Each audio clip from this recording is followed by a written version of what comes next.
Hello বন্ধুরা, কেমন আছেন সবাই? আশা করি সকলেই ভালো আছেন। আজ আমরা চলে এসেছি আমাদের ডামুড্যা উপজেলার জয়ন্তী নদীর উপর দিয়ে বয়ে যাওয়া সেই মাতারমা ব্রিজে। এখন আমরা আছি মাতারমা ব্রিজে। তো দেখতেই পাচ্ছেন আমাদের সেই নিচ দিয়ে বয়ে যাওয়া সেই জয়ন্তী নদী।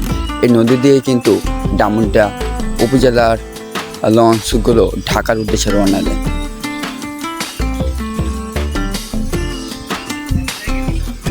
এখান দিয়ে বিভিন্ন ধরনের লঞ্চ এবং জাহাজ যাতায়াত করে। এখন আমরা ব্রিজ দিয়ে নেমে যাচ্ছি সেই প্রাকৃতিক সৌন্দর্যের দিকে। এই জায়গাতে কিন্তু অসংখ্য মানুষ ছবি তোলার জন্য, ভিডিও করার জন্য চলে আসে। এটা কিন্তু এক সৌন্দর্য ভিউ ওঠানোর সেই জায়গা।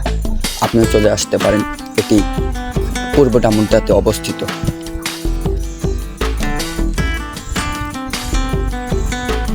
তো আপনি কোথা থেকে বসেন সেটা কিন্তু অবশ্যই জানাবেন। আজ আমরা এই পর্যন্ত সকল।